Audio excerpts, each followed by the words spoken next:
Bonjour à tous et bienvenue sur la chaîne. Aujourd'hui, on vous dévoile un résumé complet, haletant et riche en révélations de l'épisode 348 de Plus belle la vie. Diffusé ce jeudi 5 juin 2025 sur TF1. Accrochez-vous, car ce nouvel épisode est un concentré d'émotions, de tensions et de rebondissements dramatiques. Apolline, de plus en plus déterminée à faire éclater la vérité sur Barral, se heurte au mur du silence du côté de sœur Caroline. Mais derrière ce refus se cache un passé plus troublant encore. Et peut-être un lien direct avec la mort de la juge Colbert. De son côté, Barbara commence à douter profondément de Louis, surtout après un aveu troublant, il aurait menti à la police. Et sa liberté conditionnelle est en jeu. Pendant ce temps, Chloé traverse une journée éprouvante, entre douleurs physiques et retrouvailles glaçantes avec un homme qu'elle pensait ne jamais revoir. Le père d'Elena. Un abcès dentaire va pourtant devenir l'occasion de retrouver un peu de chaleur humaine grâce à Babette. Et au cœur de Marseille, une nouvelle pièce du puzzle tombe entre les mains d'Idriss. Barral a un alibi, mais un alibi qui pourrait bien le désigner comme commanditaire. Mais le moment le plus glaçant reste cette scène au bar, où Barral, tout sourire, avoue froidement avoir réglé le problème, Durieux. Une menace plane alors sur Apolline et Augustin. Le silence, ou les représailles. Un épisode intense, où chaque regard, chaque mot, chaque silence fait monter la pression. C'est maintenant que tout peut basculer. L'allée du couvent est paisible, bordée de lavandes et de pierres anciennes. Le calme apparent contraste violemment avec la tempête qui agite Apolline. Ses pas résonnent sur les dalles, hâtifs, nerveux. Elle serre contre elle un petit dossier, comme un bouclier. Sœur Caroline l'attend, debout sous l'arche. Son visage, doux et paisible, s'éclaire à la vue de la jeune avocate. Vous voilà. Apolline. Entrez, je vous en prie. Dans le petit parloir, l'ambiance est feutrée. Pas de bruit extérieur, juste les battements de cœur de celle qui cherche désespérément une vérité. Ou peut-être une rédemption. J'ai réfléchi à votre histoire, sœur Caroline, à ce que vous avez subi. Ce que cet homme vous a fait. La religieuse baisse les yeux, pudique. Ce sont des blessures anciennes. Je les ai confiées à Dieu. Mais Apolline insiste. Sa voix est ferme, presque urgente. Vous pourriez porter plainte contre X. Demander des dommages et intérêts. Ce serait une première étape. Et, ça pourrait nous permettre d'ouvrir une enquête plus large. Sœur Caroline relève lentement les yeux vers elle, calme mais ferme. Pourquoi maintenant? Pourquoi cette volonté si soudaine de justice terrestre? Un silence. Apolline déglutit. Son regard trahit ce qu'elle n'ose dire, qu'elle soupçonne Pierre-Louis Barral.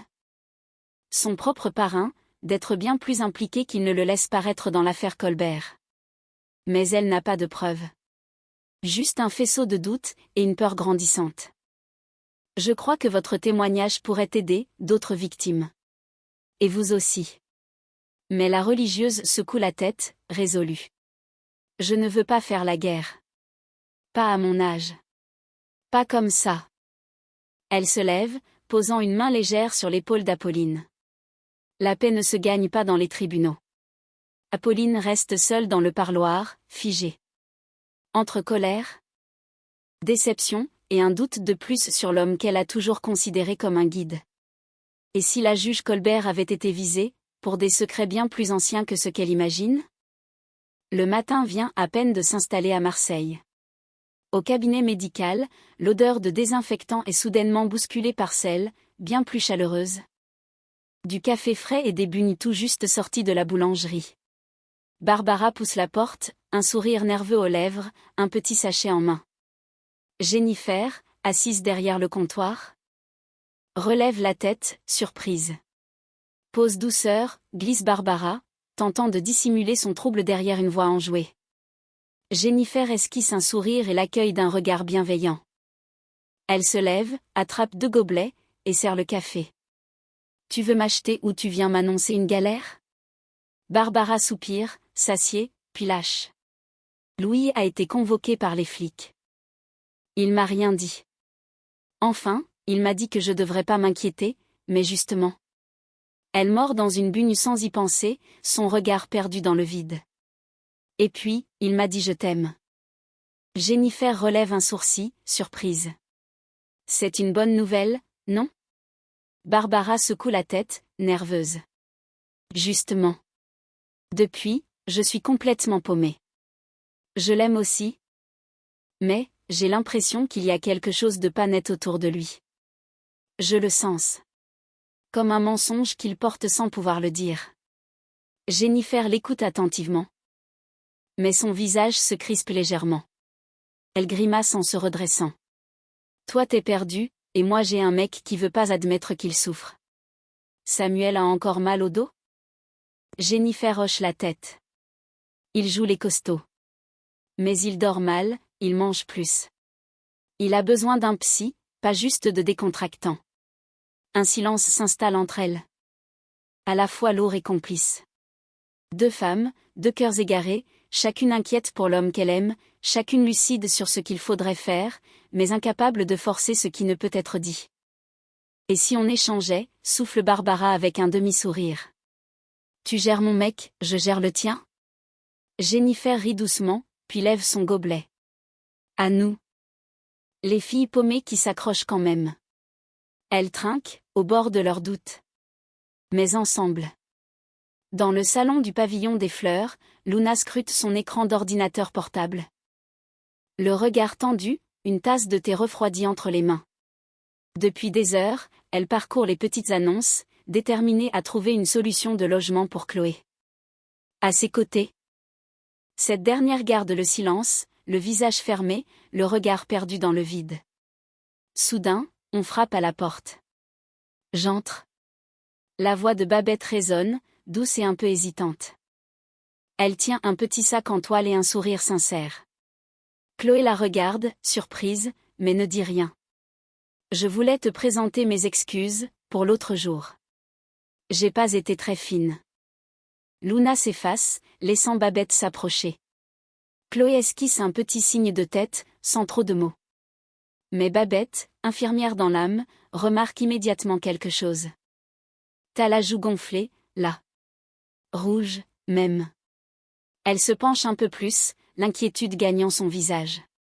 Ça fait mal? Chloé hoche la tête. Depuis ce matin. Je croyais que c'était rien, mais là. Tu viens au cabinet. Tout de suite. Quelques instants plus tard, au centre médical, Chloé est assise face à Sorigny. Il prend le temps de l'examiner attentivement, puis pose un diagnostic sans détour. Abcès dentaire. Assez costaud. Je te prescris des antibiotiques tout de suite. Et il faut que tu voies un dentiste au plus vite. Chloé se crispe, inquiète. J'ai pas les moyens d'avancer des frais. Mais Babette lui prend la main, rassurante. T'inquiète pas. On va t'en trouver un qui prend en charge la CMU. Tu ne payeras rien. Une lueur d'émotion traverse les yeux de Chloé. Pour la première fois depuis longtemps, elle se sent écoutée, soutenue. Même dans ce moment de douleur, elle sent renaître une chaleur qu'elle croyait perdue. Au parloir des Baumettes, la lumière crue du néon jette un halo blafard sur les traits tirés d'Ariane. Ses doigts se crispent autour du bord de la table, comme si cette matière froide pouvait encore lui offrir un semblant d'ancrage. Mais dès que Boé franchit la porte, son regard s'adoucit. Jean-Paul pose un dossier mince devant elle, puis s'assied lentement. On a quelque chose. Une piste. Elle lève les yeux, presque incrédule. Barral? Il hoche la tête, grave. On n'a pas encore le mobile. Mais il y a trop de zones d'ombre. Il connaissait bien la juge Colbert. Trop bien, peut-être. Et maintenant, on sait qu'il a fait pression sur un témoin. Ariane sent sa gorge se serrer. Elle murmure, d'une voix éraillée. Tu continues à creuser. Pour moi. Boé pose doucement sa main sur la table, juste à côté de la sienne. Pour toi. Pour la vérité. On te doit bien ça. Elle inspire lentement, puis souffle un merci, du bout des lèvres. Dans ses yeux brillent des larmes contenues. Ce soutien, elle n'y croyait plus vraiment. Et pourtant, il est là. Fidèle, solide, inébranlable. Plus tard, au pavillon des fleurs, Zoé s'installe sur le banc du jardin, un cahier ouvert sur les genoux. Louis la rejoint. Visiblement préoccupé, mais avec une volonté nouvelle dans les traits. Je voulais t'en parler. J'ai fait tout ce que je pouvais pour aider ta mère. J'ai menti à la police. J'ai tenté d'être un alibi, mais ça n'a pas suffi. Zoé ferme doucement son cahier. Tu voulais juste la protéger. Et toi aussi. Il marque une pause, puis ajoute. Mais maintenant, j'ai compris qu'il faut que j'assume les conséquences. Sans m'éparpiller. Il la regarde, sincère. Toi, tu dois penser à une seule chose. Ton bac. Le reste, on gérera ensemble. Zoé sourit faiblement, touchée. Puis elle acquiesce, posant sa tête contre son épaule. Un court instant de répit, suspendu, entre deux vagues. Dans la pénombre douce de leur appartement, la lumière du soir filtre à travers les rideaux, dessinant des ombres sur les murs.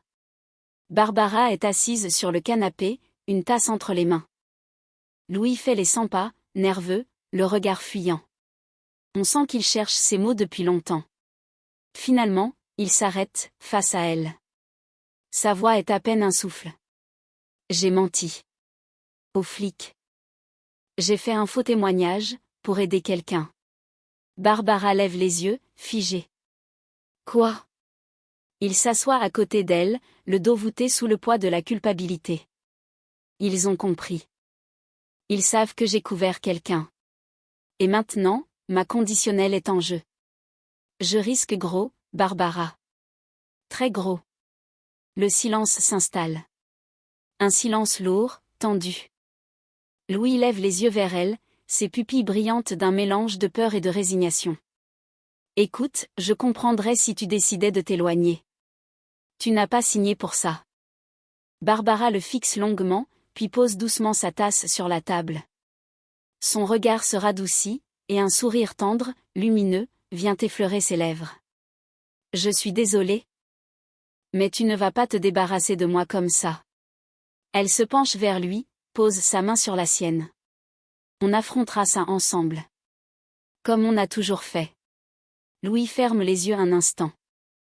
Et pour la première fois depuis longtemps, il se permet d'y croire. À l'amour. Au pardon. À l'espoir. Rue de la République, Marseille. Chloé marche à pas rapides, son sac serré contre elle. Les yeux baissés. Le soleil tape fort mais elle frissonne quand même. Une silhouette surgit à la sortie d'un café. Elle lève les yeux, et son cœur se fige. Un homme. Pas n'importe lequel. Le père d'Elena. Un instant suspendu. Lui la reconnaît, esquisse un sourire hésitant, presque surpris. Mais Chloé, elle, n'a pas le moindre doute. Son corps entier se raidit. Elle détourne les yeux et accélère. Elle n'a ni l'énergie, ni l'envie de raviver ce passé trouble. Sans un mot, elle disparaît au coin de la rue. Mais son souffle s'est accéléré. Et son cœur cogne fort contre sa poitrine. Quelques rues plus loin, au pavillon des fleurs, Apolline retrouve Augustin. Assise au bord du lit, elle joue nerveusement avec la fermeture de sa veste. Son regard est fuyant, son dos courbé. Je suis allée voir sœur Caroline. Augustin la regarde, surpris. Et alors? Elle m'a envoyé balader. Elle veut rien savoir. Elle soupire. Secouée. Puis sa voix tremble. J'ai peur, Augustin.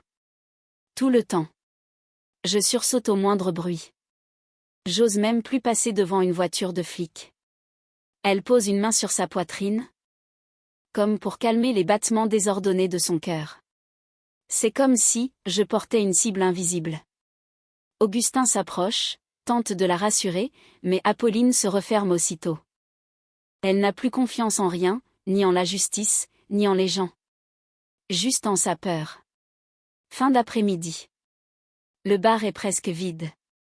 La lumière chaude filtre à travers les vitres, jetant sur les murs des reflets dorés. Augustin et Apolline sont assis à une table, loin du comptoir. Elle remue son thé sans le boire, le regard dans le vide. Augustin, doux mais ferme.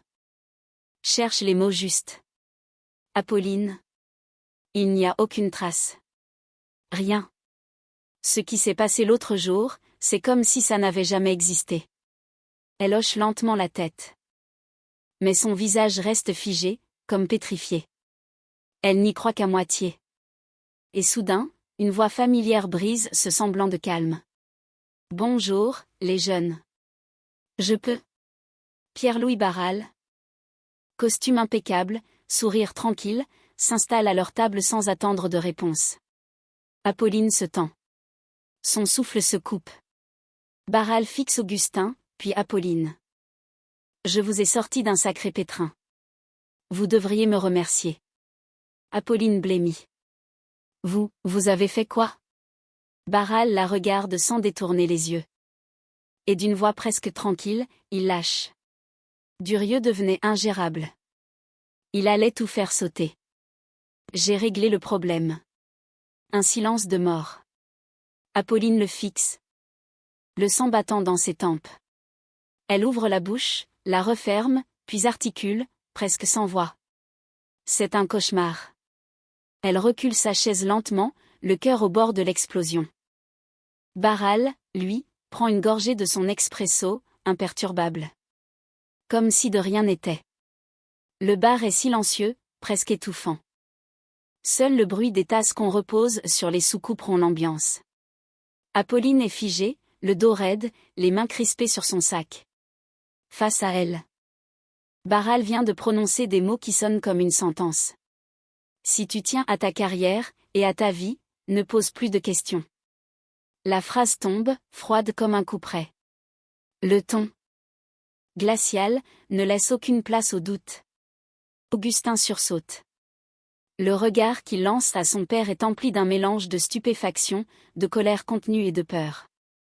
Il n'avait jamais vu cet homme qu'il admire sous cet angle-là. Une brèche s'ouvre dans son image. Apolline, elle, reste figée. Son souffle s'accélère. Elle sent une sueur froide glisser le long de son dos. Barral se lève, lisse sa veste, lui adresse un regard perçant. Vous êtes deux jeunes gens intelligents. Je suis sûr que vous saurez faire le bon choix. Et il s'en va, tranquille, comme s'il venait de parler d'un simple désaccord juridique. Au commissariat, le même soir. Idriss, penché sur son bureau, examine une pile de documents. Les relevés de déplacement de Barral sont là, noir sur blanc. Et puis, une information lui saute aux yeux, Barral était à Paris. À un congrès de magistrats, le jour même où la juge Colbert a été visée par balle à Marseille. Idriss lève les yeux, l'esprit en alerte. Donc s'il n'a pas tiré, il a peut-être payé quelqu'un pour le faire. Il attrape la photo de l'arme retrouvée sur la scène de crime. Et si ce flingue, c'était le sien? L'étau se resserre. Mais contre qui? Contre Barral, ou contre un complice invisible? Voilà pour ce résumé détaillé de l'épisode 348 de Plus belle la vie. Comme vous avez pu le ressentir, les tensions montent d'un cran, Apolline est au bord de la rupture, Louis est en danger, et Barral se révèle plus menaçant que jamais. Qui peut encore l'arrêter? Quelle vérité se cache derrière le passé de sœur Caroline? Et Chloé, pourra-t-elle enfin se reconstruire malgré les fantômes qui ressurgissent? Dites-nous en commentaire ce que vous avez pensé de cet épisode bouleversant. Pensez-vous qu'Apolline va oser dénoncer Barral? Et Louis? Peut-il encore se sortir de ce piège judiciaire sans entraîner Barbara avec lui? Si vous avez aimé cette vidéo, n'oubliez pas de liker, de vous abonner à la chaîne et d'activer la cloche pour ne rien manquer des prochains résumés exclusifs. On se retrouve très vite pour l'épisode suivant, et croyez-moi, les choses ne vont faire que s'intensifier. À bientôt.